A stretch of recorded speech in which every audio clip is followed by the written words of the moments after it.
I want you guys to imagine a galaxy far, far away, where the promise of the ultimate Star Wars adventure met with a heartbreaking and an unexpected downfall. Star Wars: The Old Republic stands as a monumental gaming tragedy, a tale of soaring heights and crushing lows. But hold on, because there are two sides to this game's story, the side that you probably know and the side that you don't. On one hand, Star Wars: The Old Republic was a masterpiece, a gateway to a sprawling online universe where you could craft your own hero or villain and decide the fate of the Republic or the Sith Empire. This game was revolutionary for its time, but on the other hand, Star Wars: The Old Republic was a complete disaster, plagued by bugs, glitches, crashes, server chaos. But what happened? And what went so wrong with this game?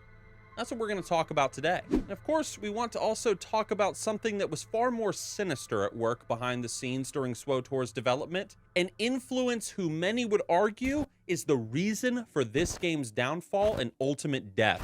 This is the saga of Star Wars: The Old Republic. Chapter 1, in a galaxy far, far away. Now, I know that you guys are expecting me to begin this story with the game's first tease back in 2005. Bioware and LucasArts had made an agreement, formed a partnership, and were apparently at work on a new, undisclosed Star Wars game. But that's getting a little ahead of things. Star Wars: The Old Republic's origin actually goes all the way back to 2003. Let's set the stage. In the early 2000s, every kid had rushed to the theater in recent months to go watch Star Wars: Attack of the Clones. The CIS battle droid army versus the clones of Kamino. It was a nerd's wet dream, dude. People were raving about Star Wars left and right. They couldn't get enough of it. And it was during these days that a company called Bioware announced a brand new Star Wars role-playing game. One that was gonna take players thousands of years before the events of the new prequel trilogy of movies. This game was going to focus instead on a time in Star Wars lore when the galaxy was more uncivilized and mysterious. A time of Sith Lords and a crumbling Jedi Order. This game was called Star Wars: Knights of the Old Republic.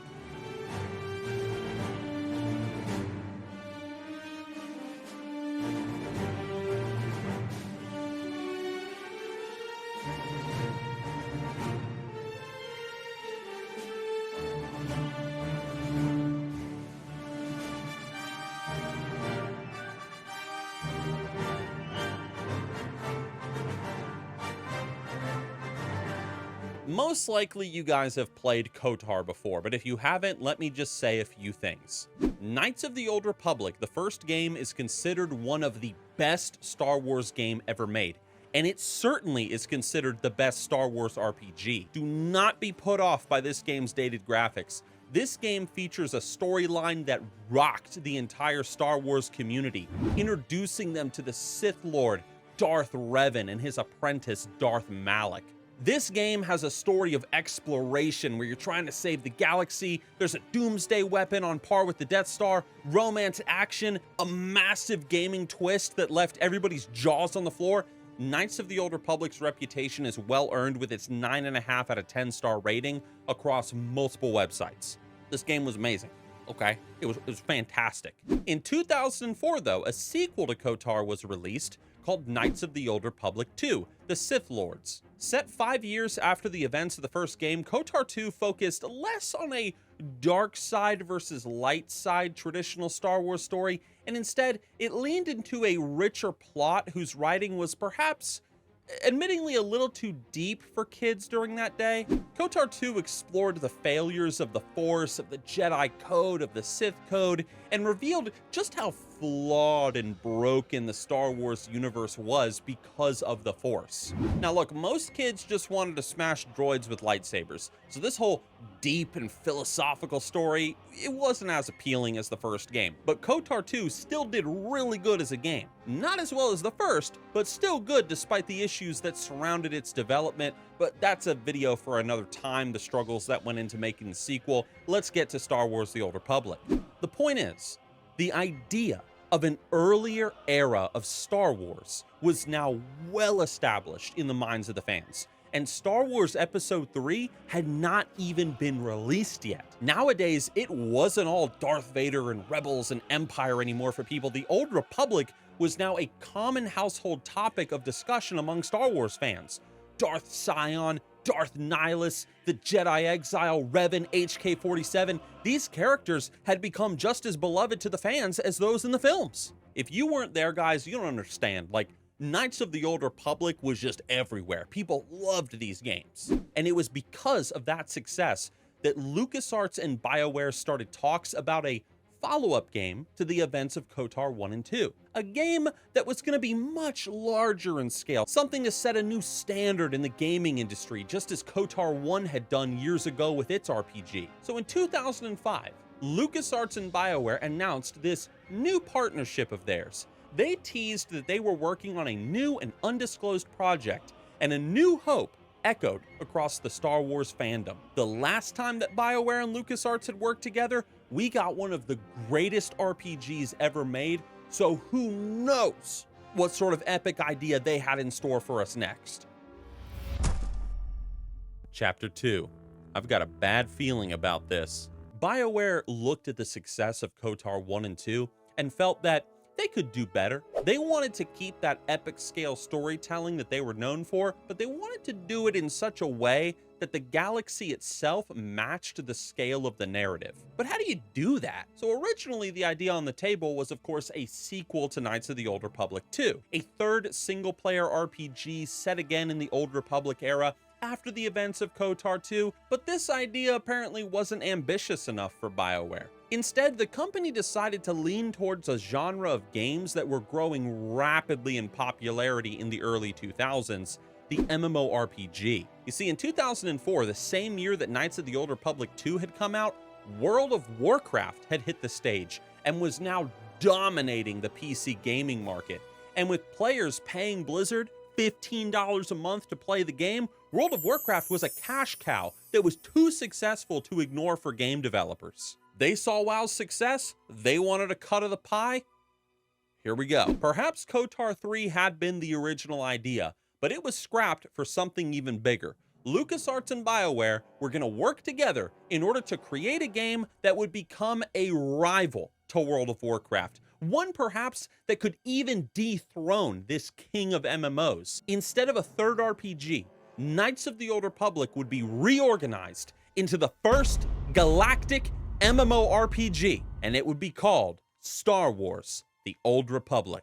Now, Bioware didn't just want to make a World of Warcraft clone, however, like other developers were doing. Rather, what they wanted to do is they wanted to do something different, building off of WoW's successes and learning from its failures. To set it apart, Star Wars: The Old Republic was going to be more story-focused, whereas World of Warcraft really isn't. SWTOR was also going to be more immersive in that there would be these cutscenes throughout the game where characters could talk to NPCs, make choices that would influence events in the game, and gain an either light or dark side alignment. World of Warcraft, of course, in comparison, doesn't really have such a thing. There was going to be space combat, you get your own ship, and of course, lightsabers, dude. Lots of lightsabers. This would be a game set in an era where there would be thousands of Jedi versus thousands of Sith, a Sith Empire and a crumbling Republic. The recipe for success was perfect. And guess what? Star Wars: Revenge of the Sith had just hit theaters, so now was the time. A Star Wars MMO coming out after one of the biggest movie launches in history? It was impossible for this game to fail. It was a guaranteed moneymaker in the eyes of Bioware and LucasArts.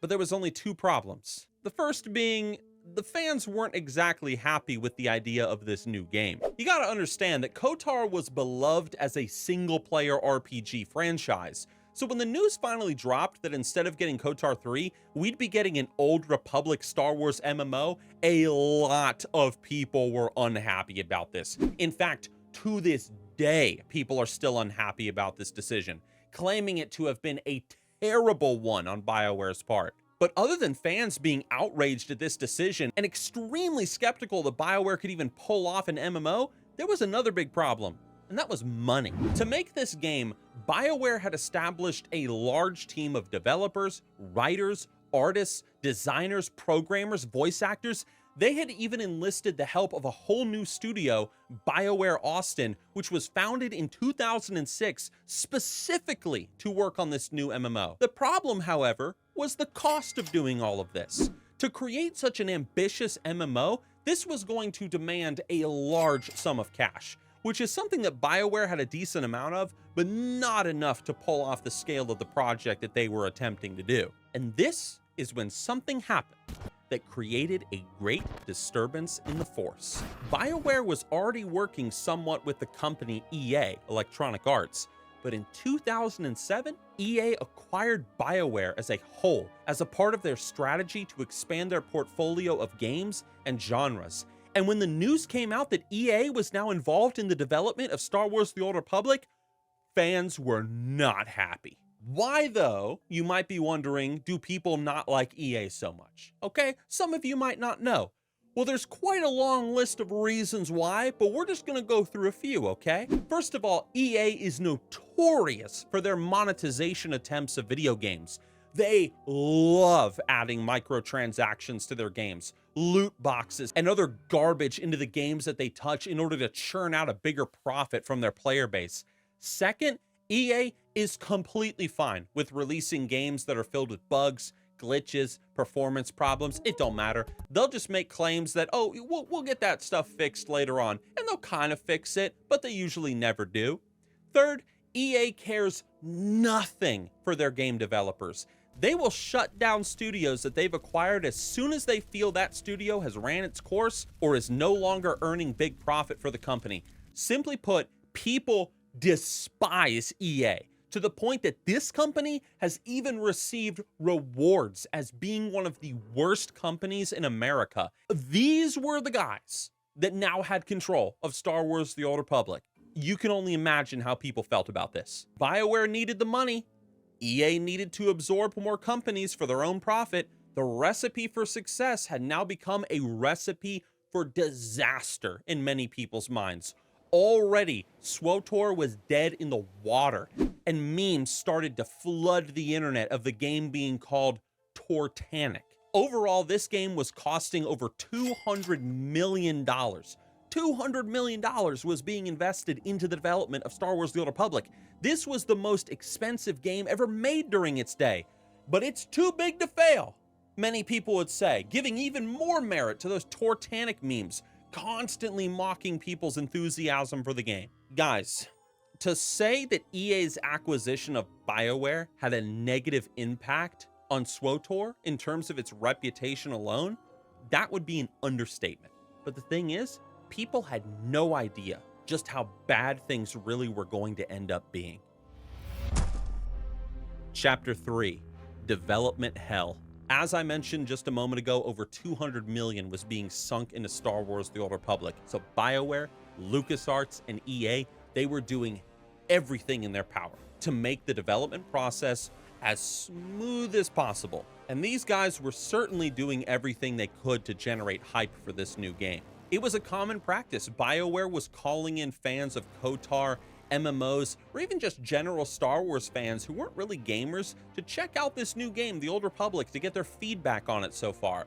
And BioWare was also frequently releasing regular video updates about the progression of the game's development. Fans were teased with lore videos establishing the Old Republic universe, class versus class videos where BioWare showed off what each class in the game was capable of doing, even just basic interviews with the developers and the writers. Honestly, I was there, and as a gamer myself, I can say I really appreciated all that went off into showing off Star Wars: The Old Republic during its development. And I'm not the only one too. Fans loved all this content coming out about the game.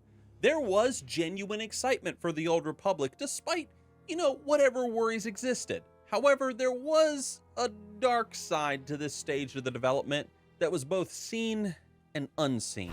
On the more visible front, there were several incidents that caused this game's reputation to plummet, even despite all of BioWare's attempts to make the game look exciting. To name a few, one of the first was the story of Jennifer Hepler, who was one of the senior writers on Star Wars: The Old Republic. Going to some forums one day, Jennifer revealed that she didn't even really like video games. She didn't enjoy combat. She didn't care much for progression.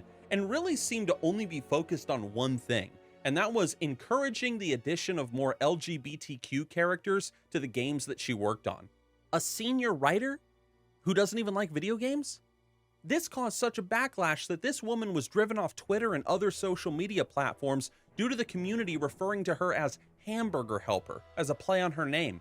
The discussion was that if this was the kind of writer that Bioware was hiring to work on the game, fans should not expect anything but a bunch of liberal propaganda inserted unnecessarily into Star Wars. Another incident, or incidents, were the reveals of the game's cinematics or announcements, like the fact that players were gonna get their own starships, to which, audiences either remained entirely silent or were barely enthusiastic at all. SWTOR was doing things different, but not so different that people were as hyped over this game as they were for the next World of Warcraft expansion, for example. There were a lot of meme and cringe compilation videos that came out about SWTOR back in the day. It did not help the game's reputation. But lastly, news was being leaked about what exactly was going on behind the scenes at Bioware. Apparently, EA, after having acquired the damn company, was making their employees work even harder to finish tasks on time.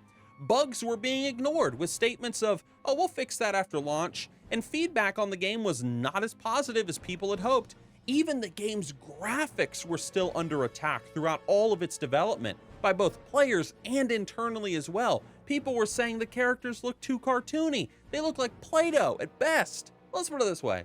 Morale wasn't exactly strong over at Bioware, and World of Warcraft just kept continuing to grow in popularity, and SWTOR just continued to be mocked by memes and other trolls across the internet. It was not a good time for Bioware, yet despite this, they pressed onward. They put their faith that that loyal Star Wars fan was going to buy their game, and all their efforts wouldn't have been for nothing, and so, after 5 years of development, slander, scandals, frustrated developers, it was time. December 20th, 2011 had been set as the launch date for SWTOR, and the world was not ready for what was about to happen next. Chapter 4, Launch. How do you describe the launch of SWTOR? This game's release was one of those moments that you just had to be alive for it. Star Wars: The Old Republic was meant to change everything when it came to MMORPGs. World of Warcraft had reigned for years. People had been trying to dethrone it, but nobody had ever come close. And now here comes Star Wars: The Old Republic, a Star Wars game, a Star Wars IP, with an immensely successful company, Bioware, having developed the game, coming off the development of one of the most successful single-player RPG franchises of all time, Knights of the Old Republic. It was either you were super hyped for the game, or you were so skeptical that you thought this game was going to crash and burn the moment that it came out. Either the game was going to change everything and be the biggest gaming sensation since World of Warcraft back in 2004, or it was going to be the biggest disappointment gamers have had in a long while. And here's what happened. When Star Wars: The Old Republic launched, it had an amazing first couple of days. In fact, within 3 days of the game coming out, it had over 1 million subscribers, making it the fastest growing MMORPG ever made. Critics were also praising the game in their first impressions videos and articles, talking about how great the storytelling was, how SWTOR felt like a breath of fresh air from the WoW-dominated MMO space. People loved the companion characters the game offered, how choices affected personal storylines, and even flashpoints, even small things like how weapons actually impacted one another during combat. The first impressions of this game were great, and players were having an amazing time in this new MMO. But this did not last long. Despite whatever praises, and despite the impressive quality of the game, the voice acting, the storytelling, and so on, there was a lot of criticisms that began to appear around SWTOR. Bugs, glitches, server lag, instability, the graphics, the UI, the lack of being able to create add-ons, the fact that all the races were just reskins of one another, muddy looking graphics, brain dead dialogue in many parts of the game, dead feeling worlds and NPCs, and overall, SWTOR was just it was kind of boring. It was a boring game. The thing is, it wasn't a bad game. It just felt like a game that didn't know what it was. This was one of the biggest complaints that people had. Was this supposed to be an RPG or an MMO? If you were more of an RPG fan and you played this game for that Knights of the Old Republic 3 experience, you would be forced into all this MMO garbage that you weren't interested in, like flashpoints and war zones and stuff. But if you were an MMO only person, maybe checking out this game after having no-lifed WoW for so many years, you suddenly were spending hours in cutscenes hearing story and stuff instead of actually playing the game. It was frustrating. It also didn't help too that those who reached the end game in SWTOR, they were treated to a very lackluster experience. There was little in terms of rating. PvP was entirely unbalanced. It was completely broken. Certain classes were just dominating in war zones and others were horrid in comparison. People began to wonder if Bioware had even playtested PvP. It was so terrible at launch. Classes too, that people had invested hundreds of hours into, didn't even have a good conclusion to their storyline. The Jedi Consular, for example, is still considered as having one of the most lackluster and boring story experiences in the entire game to this day. Star Wars: The Old Republic was a mess at launch because it attempted to combine two game genres, and it didn't exactly work. At times, the game felt like a single-player RPG, and at others, it was an MMO. You would be surprised at how fast this game began losing subscribers after launch. Here's the thing. By February of 2012, SWTOR had amassed a population of around 1.7 million players according to some websites, but by July, the game was in freefall, dropping to less than 1 million active players worldwide, and Bioware, LucasArts, and EA especially began to frickin' panic. SWTOR was sinking, the Tortanic memes had been correct, and the game desperately needed to be salvaged. By May of 2013, the game had fallen well below 500,000 players. Something needed to change rapidly, or else this game would have no future ahead for it. And so, faced with all this pressure, EA did what EA does best. Chapter 5. Everything falls apart. Guys, how do you save a dying MMORPG? Do you fix the bugs that the game is dealing with? Do you release new content that the players have been asking for since day one? What would you do? Leave a comment down below. But I'll tell you what EA decided to do. See guys, EA had invested a lot of money into this project, and so they naturally wanted to get their money back. Now it was the hope that this would be done easily with players paying $15 a month. But when the population began to rapidly go south, this strategy suddenly fell apart and was out the window. Something needed to be done, and the quality of the game be damned if need be. So, Star Wars: The Old Republic went free to play in November of 2012, less than 1 year after its release. This was a complete embarrassment for the game. But what made matters worse was the fact that a cartel market was added to the game in that same month. Now, obviously a free-to-play MMO needs some way to earn cash, but the fact that SWTOR had gone from $15 a month to free-to-play with a cash shop full of cosmetics and crap in less than a year after its launch, it was like a full-on admittance that the game was in a terrible state and that players were not happy with it. So EA did what EA does best. With greater control over SWTOR's development, EA shifted the developers' attention away from fixing the game, fixing things like bugs, glitches, and crashes, to instead developing new cosmetic items, gear, toys, and mounts for people to buy off the cartel market. Attention was even taken off of the development of SWTOR's first expansion, Rise of the Hutt Cartel, to instead to focus on development of more cash shop items and features so that EA could earn back its investment. And another approach that EA took as it wrestled more control over the game's development was to make SWTOR even more casual friendly and approachable over the years. Flashpoints would no longer require groups of people to do them, they could just be done solo.